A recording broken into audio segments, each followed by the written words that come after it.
Hello students, good morning. मैं हूं Shashikant sir. स्वागत करता हूं आपको एसीसी ट्यूटोरियल में। आज मैं आपको ऑटम पोयम का लाइंस को एक्सप्लेन करने जा रहा हूं। तो चलते हैं। यहाँ पर मैं ऑटम के बारे में सबसे पहले बता देना चाहता हूं कि ये जो कविता है, पोयम है ऑड टू ऑटम, इसको 3 स्टेज में बांटा गया है। ये ऑड टू ऑटम को 3 स्टेज में बांटा गया है और इसके जो कैरेक्टरिस्टिक है, इसके जो फीचर्स है, विशेषता है, उसको 3 चरणों में बांटा गया। और फर्स्ट स्टेंजा 11 लाइंस का है, सेकेंड स्टेंजा भी 11 लाइंस का है और थर्ड स्टेंजा भी 11 लाइंस का है। पर तीनों जो है स्टेंजा वो 11-11 पंक्तियों का है, 11-11 पंक्तियों का दिया हुआ है। तो सबसे पहले ये जानना है कि इसमें क्या क्या कैरेक्टरिस्टिक बताया है। तो पहला स्टेंजा में मैचरिंग, फ्रूटफुलनेस के बारे में बात हुआ है। सेकेंड स्टेंजा में विनोइंग, हार्वेस्टिंग, रीपिंग, ये सब के बारे में बात किया गया। और थर्ड में जो है डेथ और एंडिंग के बारे में बात किया गया। पहले अभी आपको हम प्रत्येक लाइन में लाइन को हिंदी एक्सप्लेन करके बताएंगे, उसके बाद लास्ट कंक्लूजन हो जाएगा। तो लिखा हुआ है पहला लाइन जो है कि सीजन ऑफ मिस्ट एंड मेलो फ्रूटफुलनेस, कह रहा है कि ऑटम जो है वो प्रचुरता का मौसम है, धुंध का मौसम है। ऑटम जो है वो प्रचुरता का मौसम है, धुंध का मौसम है। Close bosom friend of the maturing sun. Maturing के मतलब होता है परिपक्व, तो मैचुरिंग सन का हिंदी हो गया परिपक्व सूरज का घनिष्ठ मित्र है। ऑटम जो है परिपक्व सूरज का घनिष्ठ मित्र है। Conspiring with him how to load and bless. तो कंस्पायर के मतलब होता है षड्यंत्र करना, विथ हिम मतलब उसके साथ, हाउ टू लोड कैसे उसको लाद दे, भर दे, एंड ब्लेस आशीष दे। तो इसका हिंदी हो गया कि उसके साथ भरने के लिए, उसके साथ भरने के लिए, उसके साथ आशीष देने के लिए, भरने और आशीष देने के लिए उसके साथ षड्यंत्र करते हुए ऑटम जो है सूर्य के साथ मिल जाता है और उसके साथ वो क्या करता है, षड्यंत्र करता है। दोनों मिलकर, एक गर्म है और एक सर्द है, दोनों जब मिल जाता है तो क्या करता है कि वो फलों को पकाने के लिए, फलों को लादने के लिए षड्यंत्र करता है। आगे देखेंगे विथ फ्रूट द वाइन्स, कहता है कि फलों जो वाइन से लताएं हैं, बेल हैं, that round that thatch apps round, जो अंगूर की लताएं हैं जो छप्पर पर लदे हुए रहते हैं, वो छप्पर नुमा लताएं जो होती है, उन चीजों पर भी क्या करता है ऑटम, उसको भी ब्लेस करता है, उस पर भी लोड करता है।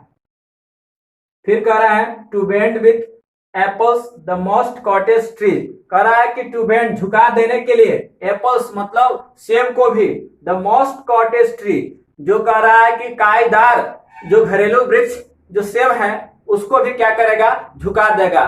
मतलब कि ऑटम जो सन के साथ मिलकर सेब के वृक्षों को, जो घरेलू वृक्ष हैं, घर के अगल बगल में होते हैं, सेब के पेड़ लगे हुए हैं, उसको भी क्या करेगा, उसको ऊपर भार देगा, उसे भी झुका देगा।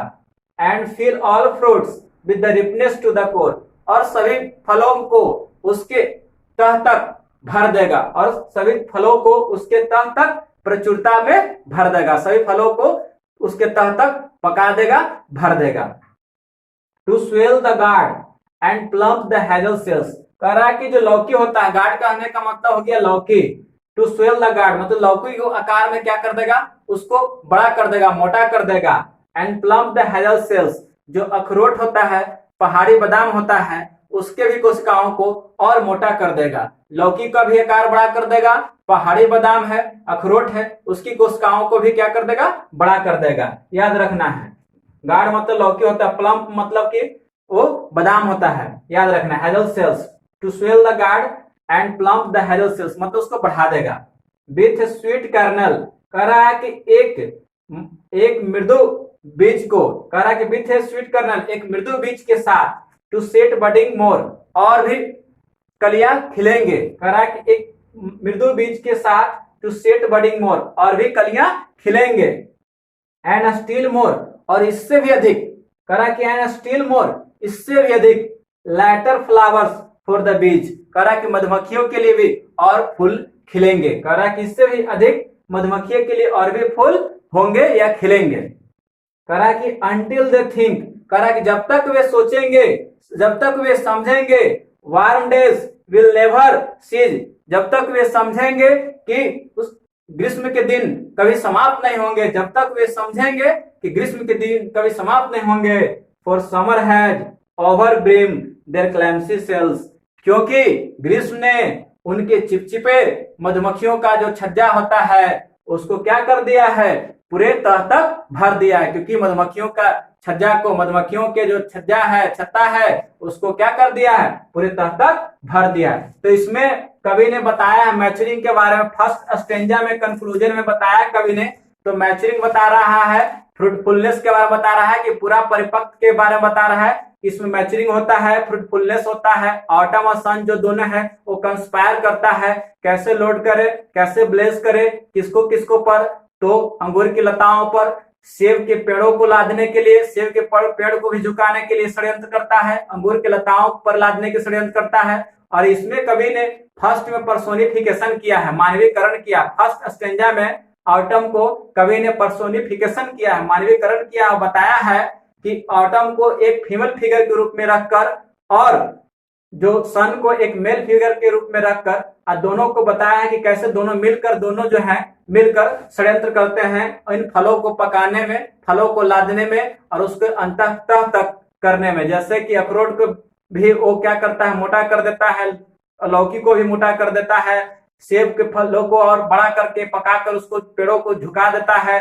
अंगूर के बेल को भी और लाद कर उसे पकाकर उसे झुका देता है। तो चलिए हम लोग सेकेंड स्टेंजा में चलेंगे और देखेंगे।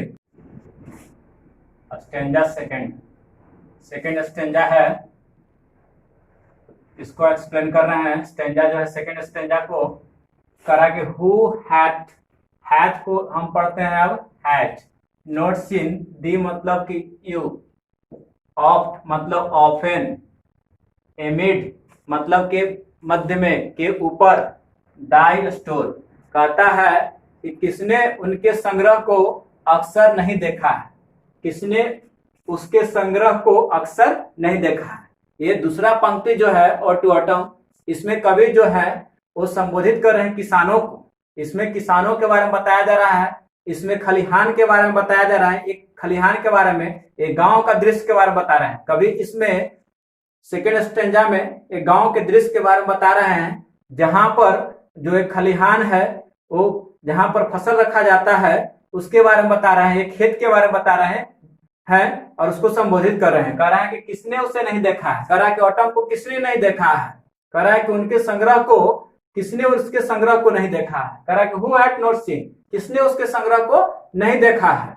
तो कह रहा है कि समटाइम्स, कभी कभी, whoever seeks abroad may find, कह रहा है कभी कभी जो व्यक्ति बाहर जाता है, परदेश जाता है, एब्रोड के मतलब बाहर, प्रदेश, तो कहाँ प्रदेश जाता है, मतलब कि गांव में। जो शहर से रहने वाला व्यक्ति है जो गांव में जाता है तब उसे पता चलता है, वो देख सकता है, मे फाइंड पाता है, किसको पाता है, उस ऑटम को पाता है। कह रहा कि समटाइम्स कभी कभी, whoever seeks abroad जो कोई परदेश जाता है, मे फाइंड पाता है, दे सिटिंग उसे बैठे हुए, careless on A granary floor, कर रहा है कि उसे बैठे हुए केयरलेस बेफिक्र होकर खलिहान में, अनाज के खेत में, जहां पर अनाज के भंडार पर, याद रखना है अनाज के भंडार पर बैठे हुए, कहता है कि वो अन्न भंडार के फर्श पर बेफिक्र होकर बैठे हुए रहता है, वो अन्न भंडार के फर्श पर बेफिक्र होकर बैठे रहता है।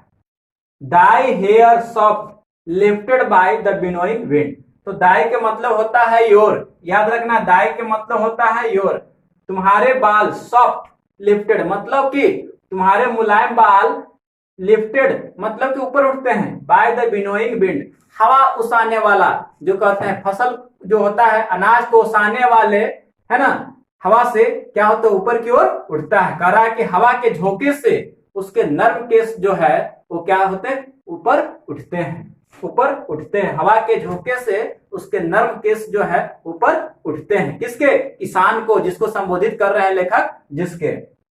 और कह रहा है कि और on A half ripped sound for, और कह रहा है कि on A half ripped furrow sound sleep, और इसके अलावा कह रहा है कि अथवा अपरिपक्व खांचे पर सोते हुए, कह रहा है कि अथवा अपरिपक्व खांचे पर सोते हुए देख सकते हैं। किसान को कहां देख सकते हैं? जहां पर हाल्फ रिप्ड, जहां पर आधा काटा हुआ है फसल, जहां पर आधा काटा हुआ फसल वहां पर साउंड स्लीप मतलब कि आधे नींद में सोते हुए देख सकते हैं, उसको आधे नींद में वहां पर सोते हुए देख सकते हैं। Drowse with the fume of poppies, कह रहा कि drowse with the fume of poppies, कह रहा कि अकीये के गंध से सरबोर हुए हुए। Drowse with the fume of poppies मतलब अकीये मतलब अफीम के गंध से, सराबोर मतलब उसकी नशा से, जो हवा चलता है अफीम के अगल बगल में खेत रहती है उसके गंध से क्या हो जाता है? वो मदहोश हो जाता है, मदहोश होकर सोया रहता है, खलिहान में पड़ा रहता है। वाइल दाई बुक, कह रहा है कि ऐसे ही बेफिक्र होकर वो पड़ा रहता है। कह रहा है कि spare the next swath and all its twin flower, इसके अतिरिक्त द नेक्स्ट स्वाथ, कह रहा है कि इसके अतिरिक्त और क्या कह रहा है कि इसके अतिरिक्त, और कह रहा है कि इसके अतिरिक्त जो है ऑल इट्स ट्विन फ्लावर्स, कहता है छोटे युग्म फूल के बारे में बताता है, ये सब छोड़ देने के बारे में, खेत के खलिहान को छोड़ देने के कह रहा है। ये स्पेयर द नेक्स्ट स्वाथ, जो आगे का जो खलिहान है उसको छोड़ देने के लिए कह रहा है। And all its twin flowers, और जितने भी इसके छोटे छोटे पुष्प है पुष्प युग्म को छोड़ देने के लिए कह रहा है। एंड समटाइम्स लाइक ए ग्लीनर, कभी कभी जैसे ग्लीनर की तरह, मतलब कि जानते होंगे आप ग्लीनर, एवं कभी कभी अनाज उठाने वाले की तरह, ग्लीनर उसको कहते हैं जो अनाज उठाता है। दाउ दोस्त कीप, जो रखते हैं, कभी कभी अनाज उठाने वाले की तरह रखते हैं। स्टडी दाई लेडन हेड अक्रॉस ब्रुक, और कहता है कि भार युक्त सिर को संभाल कर रखते हैं। कह रहा है कि स्टडी दाई लेडन हेड अक्रॉस ब्रुक, भार युक्त सिर को संभाल कर रखते हैं मतलब कि एक छोटे से नाला को पार करते हैं। और बाय साइडर प्रेस, और कहता है साइडर प्रेस उसको कहते हैं जो सेब से क्या करता है? रस को निकालता है। विथ पेशेंट लुक, उसको बहुत ही धैर्य के साथ देखता है, जो रस निकाला जाता है सेब से उसको बहुत ही धैर्य के साथ देखता है। Thou watches the last oozing hours by hours, और क्या करता है? हर पल क्षिप्त होते लम्हे को निहारते रहता है, हर पल क्षिप्त होते लम्हे को क्या करता है? निहारते रहता है। तो कवि जो है सेकेंड स्टेंजा में वो किस किस चीज पर बात कर रहे हैं? तो कवि सेकेंड स्टेंजा में पर्सोनिफिकेशन किया है, मानवीकरण किया है, पर्सोनिफिकेशन किया है कवि सेकेंड स्टेंजा में, और मानवीकरण करके इसमें किसान के बारे में बात कर रहे हैं, फार्मर के बारे में कह रहे हैं, और फार्मर से रिलेटेड जो वर्क है हार्वेस्टिंग के बारे में बात कर रहे हैं, रीपिंग के बारे में बात कर रहे हैं, विनोइंग के बारे में बात कर रहे हैं, और इसमें कवि जो है कटाई, ओसाई, और उसके साथ साथ में जो है जो उठाई जिसे कहते हैं उठाने के लिए, उस सब के बारे में बात कर रहे हैं, किसान के बारे में बात कर रहे हैं, हार्वेस्टिंग के बारे में बात कर रहे हैं, विनोइंग के बारे में बात कर रहे हैं, रीपिंग के बारे में बात कर रहे हैं। ये सब चीजों के बारे में वो कवि सेकेंड स्टेंजा में बात कर रहे हैं। देखते हैं थर्ड स्टेंजा में क्या कवि कहते हैं। थर्ड को देखते हैं, इसमें मैं बता रहा हूँ थर्ड स्टेंजा को हम एक्सप्लेन कर रहे हैं। Where are the song of spring, कहाँ है बसंत के गीत, कह रहा है कि बसंत के गीत कहाँ है। ए वेयर आर दे, कहता है कि वो वे कहाँ हैं, पूछते हैं ऑटम से कि बसंत के गीत कहाँ है। वे वेयर आर दे, कहते हैं कि वो वे कहाँ हैं। थिंक नॉट ऑफ देम, कह रहा है कि उनके बारे में मत सोचो, थिंक नॉट ऑफ देम, उनके बारे में मत सोचो। दाउ हैज दाई म्यूजिक टू, दाउ का अर्थ होता है यू, हैज का अर्थ होता है हैज, दाई मतलब योर, म्यूजिक टू तुम्हारा भी अपना संगीत है। कभी यहाँ पर कह रहे हैं कि उनके बारे में मत सोचो, तुम्हारा भी अपना संगीत है। While barred clouds bloom the soft dying day, कह रहा है कि जबकि आच्छादित बादल, जबकि आच्छादित बादल कहता है कि मृत प्राय दिवस को नवजीवन देती है। कह रहा है कि जबकि आच्छादित बादल मृत प्राय दिवस को नवजीवन देती है। वाइल मतलब जबकि, बेयर्ड मतलब आच्छादित, क्लाउड्स मतलब बादल, ब्लूम मतलब नवजीवन देना, द सॉफ्ट डाइंग डे मतलब मृत प्राय दिवस को नवजीवन देती है। And touch the stubble plains with rosy hue, और करता है क्या कि धवल धरा को गुलाबी रंग से स्पर्श करता है। कहता है कि टच मतलब स्पर्श करता है, द स्टबल प्लेन्स धवल धरा को, विथ रोजी ह्यू मतलब गुलाबी रंग से। ह्यू मतलब होता है कलर, गुलाबी रंग से स्पर्श करता है। कहता है कि धवल धरा को गुलाबी रंग से स्पर्श करता है। फिर कहता है कि then in a wailful choir the small gnats mourn, कहता है कि तब एक दर्दनाक कोरल में, देन इन ए वेलफुल क्वायर, तब एक दर्दनाक कोरल में, द स्मॉल नाइट्स मॉर्न, कहता है कि कीट पतंग स्वर मचाते हैं। कहता है कि तब एक दर्दनाक स्वर में कीट पतंग स्वर मचाते हैं। एमोंग द रिवर्स स्वैलो बोरेलॉफ्ट, कहता है कि पित्तवर नदी में उतरते हुए, कह रहा है कि एमोंग द रिवर्स स्वैलो बोरेलॉफ्ट, कहता है कि पित्तवर नदी में उतरते हुए और सिंकिंग या डूबते जाते हैं।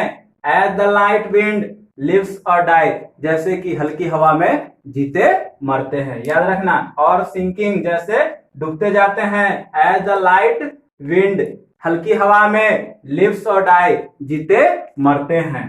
एंड फुल ग्रोन लैम्स, कहता है कि बेशक मेमना लाउड मिमियाते हैं, ब्लीड फ्रॉम हिली बॉर, और कहता है कि बेशक मेमना पहाड़ी भूमि से मिमियाते हैं। और कहता है कि फुल ग्रोन लैम्स, बेशक मेमना loud bleat from the hilly bourn, कहता है पहाड़ी भूमियों से मिमियाते हैं। बेशक मेमना जो है पहाड़ी भूमि से मिमियाते हैं। Hedge crickets sing and now with treble soft, कहता है कि हेज क्रिकेट्स, जिसको हम कहते हैं टिड्डा पंचम स्वर में गीत गाते हैं। टिड्डा जो है वो पित्त हरित पंगे पंचम स्वर में गाते हैं, जिसको हेज क्रिकेट्स कहने का मतलब पित्त हरित पंग होता है या टिड्डा होता है, जिसको हम झिंगुर भी कहते हैं। वो क्या करते हैं, पंचम स्वर में गाते हैं। The red breast whistle from a garden croft, कहता है कि जो रॉबिन नाम का चिड़िया, द रेड ब्रेस्ट रॉबिन नाम का चिड़िया जो है एक बगीचे के भाग से वो सीटी बजाता है। रॉबिन नाम का चिड़िया जो है एक बगीचे के भाग से व्हिसल करता है, सीटी बजाता है। फ्रॉम ए गार्डन क्रॉफ्ट, कह रहा कि एक खेत के अंग से, एक बगीचे के अंग से क्या करता है, रॉबिन नाम की चिड़िया सीटी बजाता है। And gathering swallow Twitter in the sky, और कह रहा है कि आवाबिल इकट्ठा होकर, और कह रहा है कि इकट्ठा होकर आवाबिल आकाश में चहकने लगते हैं, और इकट्ठा होकर आवाबिल आकाश में चहकने लगते हैं। तो कवि ने इस तरह से 3 स्टेज में ऑटम को बांटा। पहला स्टेज में आपको हमने बताया था कि उसमें मैच्योरिंग के बारे में बताया गया, जिसमें पर्सोनिफिकेशन किया गया था, मानवीकरण किया गया था। उसमें कवि ने फर्स्ट में पर्सोनिफिकेशन किया, मानवीकरण किया, जिसमें बताया कि वो ऑटम जो है सन के साथ मिलकर कंस्पायर करता है, कंस्पिरेसी करता है, षड्यंत्र करता है। क्या चीज करने के लिए, उसको कोर तक पकाने के लिए। और किसको किसको पर करता है, तो अंगूर की लताओं पर करता है, और कायदार वृक्ष जो है सेब की उस पर करता है, और दोनों को लबालब पकाने में, भरने में, उसके आकार को मोटा करने में कंस्पायर करता है, एक दूसरे से हेल्प करके उसको पूरा प्रचुर मृदु बनाता है। सेकंड में बताया गया कि सेकंड में जो होता है वो क्या, कि कवि जो है वो पूरे खेत खलिहान के दृश्य को बताते हैं, किसान का वर्णन किया है। सेकंड स्टेज में जो बताया गया, हार्वेस्टिंग होता है, ग्लीनिंग होता है, उसके बाद विनोइंग होता है, ये सब चीजों को बताया गया है उसमें, जिसमें कवि बताते हैं एक खेत के बारे में बता रहे हैं, किसान के बारे में बता रहे हैं, खलिहान के बारे में बता रहे हैं, जिसमें वो पूरे किसान के वर्णन कर रहे हैं कि वो क्या है कि आधा अपना खेती में अपना फसल को काट कर वो उसी खेत में क्या है, वो पॉपीज अफीम जो है उसके गंध से वो क्या हो गया, वहीं पर सोया हुआ है। तो कुछ जो किसान है जो क्या कर रहा है कि बोझ को अपने सिर पर लेकर लादे हुए उस नाले को पार कर रहा है। तो कुछ जो ऐसे हैं जो बताया जा रहा है कि ऑटम को देखना है तो आप देख सकते हैं कि अनाज के जो खलिहान होता है उसके ऊपर वो आराम से बैठा हुआ रहता है, जिस पर उसकी जो मुलायम बाल होते हैं जो उस ओसाने वाले हवा से क्या होते हैं, ऊपर की ओर उड़ने लगते हैं। इस तरह से बताया। और तीसरा जो अभी हमने पढ़ा इसमें ये बताया जा रहा है कि इसमें समापन बताया जा रहा है कि एंडिंग हो रहा है। इसमें जैसे ही मतलब कि है ऑटम का सीजन समाप्त होने वाला है और विंटर का शुरुआत होने वाला है, जिसमें बताया जा रहा है कि जैसे संध्या का समय इसमें होता है तो संध्या के समय होने पर जैसे झिंगुर जो नदी के किनारे होते हैं वो निकलने लगते हैं, अपना सुर का कुल आवाज निकालने लगते हैं, उसी में उछल कूद करके गिर जाते हैं, मर जाते हैं। और रोबिन पक्षी है वो भी गाने लगती है, अवाबिल के पक्षियां जो है आकाश में चहचहाने लगते हैं। और साथ साथ में क्या इसमें होता है कि जैसे मौसम चेंज होने पर वो शाम के समय में जो गुलाबी रंग है जो धरती पर पड़ता है तो एक अलग तरह के उसका रोमांस होता है। ये सब चीजों को कवि ने बताया है। तो आशा करता हूं कि इस तरह से आपने एक्सप्लेनेशन पढ़ा है इसमें, तो इसमें आपको एक्सप्लेनेशन अच्छा लगा होगा। तो इसको क्या करना है, आपको ज्यादा से ज्यादा लाइक करना, शेयर करना है और सब्सक्राइब करना है। Thanks for watching my video.